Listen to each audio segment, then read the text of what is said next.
A pedestal, where the statue of General Nathan Bedford Forrest stood before it was removed, stands at a park in Memphis, Tennessee. Tennessee Gov. Bill Haslam, a Republican who once championed the removal of a Confederate monument at the state capitol, has done an about-face, ensuring symbols of racial inequality will stand tall in his cities. Haslam last week took sides in the bitter skirmish over the removal of Confederate monuments when he signed an amendment to the Heritage Protection Act. The implementation of that law not only bolsters protection of crucibles of racial tension but also completely strips oversight from municipalities. The amended act, which Haslam signed into law on May 21, gives absolute power over the monuments to the Tennessee Historical Commission. The group consists of 24 members appointed by the governor and 5 ex officio members. Among the commission are purported members of the Sons of Confederate Veterans, an organization that's kept the Confederate legacy alive for more than a century. Representatives and senators often recommend appointments, and they, in a very calculating move, stacked the deck with people who are empathizers with the Confederate monuments, said Memphis pastor Keith Norman. He claimed to know of at least 2 people on the commission who belong to pro-Confederate organizations. This is a turn from where Haslam was previously headed on this very critical matter, Norman said. It's concerning. Confederate flags are displayed at White Lives Matter rally on October 28 in Murfreesboro, Tennessee. Patrick McIntyre Jr., executive director of the Tennessee Historical Commission, acknowledges just one dual membership. There is one member of whom I am aware who belongs to the Sons of Confederate Veterans, Judge David Tipton, McIntyre told HuffPost. Ursula Madden, chief communications officer for the Memphis mayor's office, said city officials discovered dual memberships in 2016 when they applied for a waiver to remove Confederate statues in the city. We were aware that several Tennessee Historical Commission members are also members of the Sons of Confederate Veterans when we applied to the commission, Madden wrote in an email to HuffPost. James G. Patterson, commander of the Tennessee Division of the Sons of Confederate Veterans, applauded Haslam's decision. I am very proud that Gov. Haslam signed the revised Heritage Preservation Act, which will prevent cities from making agenda-driven decisions, Patterson told HuffPost. Requests to Haslam's office for comment were not returned as of late Wednesday. The Memphis Coalition of Concerned Citizens holds a rally on August 19, 2017, near the statue of Confederate Gen. Nathan Bedford Forrest. It was ultimately the denial of Memphis' application for a waiver that set the wheels in motion for the latest amendment to the Heritage Protection Act. The original act, which was passed in 2013 and amended once before in 2016, required only that municipalities obtain a waiver from the state commission before disturbing a monument. However, it failed to consider properties on which the monuments stand.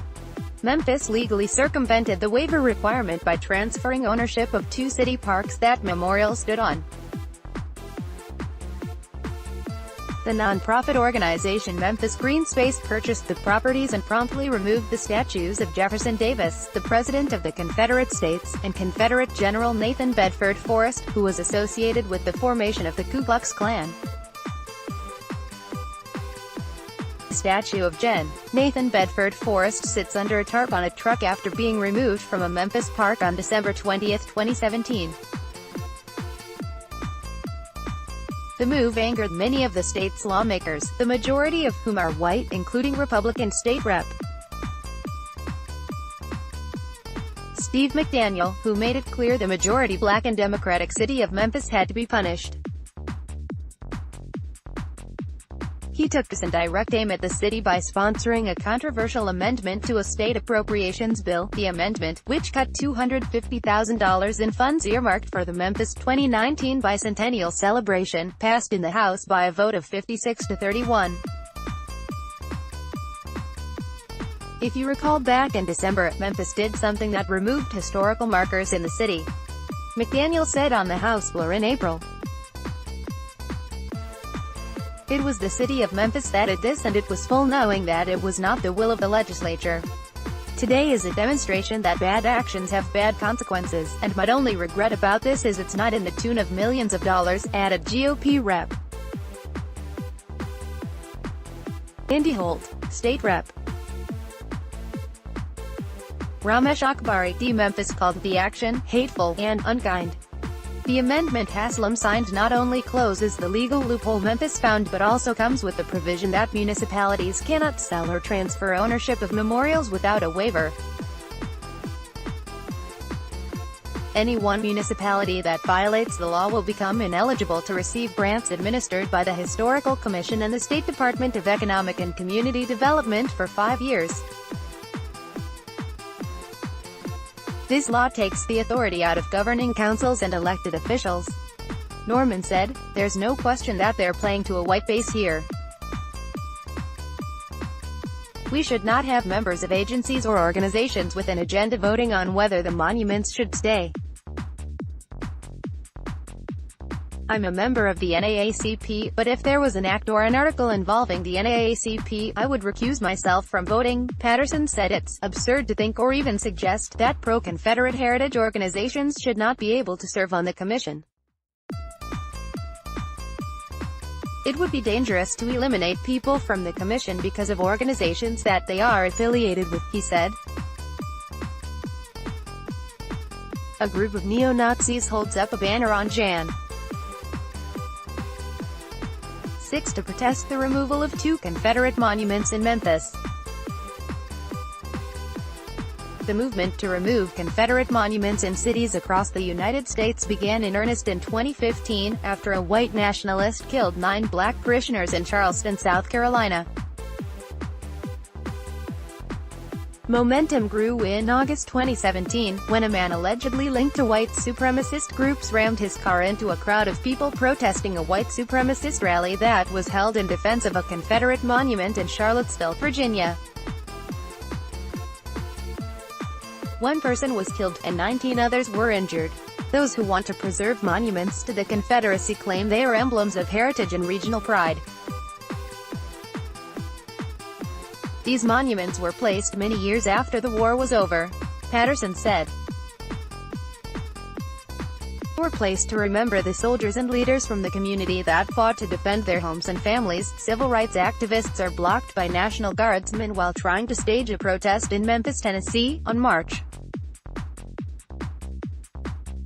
29, 1968, Heidi Beirich, who leads the Southern Poverty Law Center's Intelligence Project, said the time frame in which many monuments were erected, during opposition to Jim Crow-era policies of legalized segregation, speaks to the intent behind them.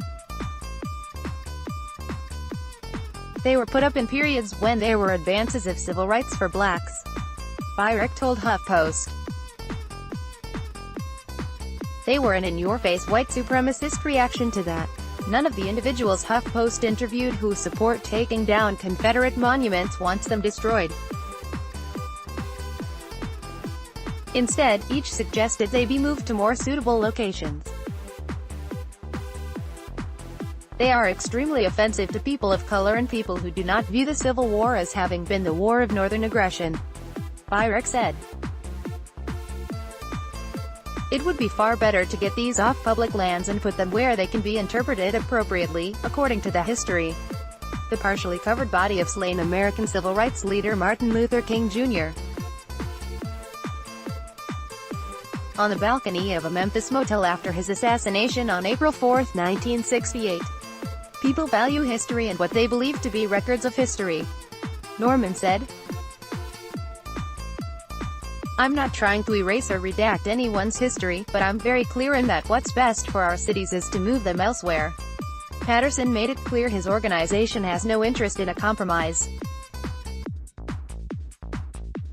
They should all remain where they were originally placed, he said, adding, the Tennessee Heritage Protection Act ends the discussion. Even if the Tennessee Historical Commission issued a waiver in connection with the removal of a Confederate monument, something Madden said the commission had not done since it was established in 1919. The newest amendment to the Heritage Protection Act includes yet another provision. It allows any entity, group or individual with an interest in a Confederate memorial to seek an injunction to preserve the memorial in question. Protesters demonstrate against a Confederate monument in Knoxville, Tennessee, on August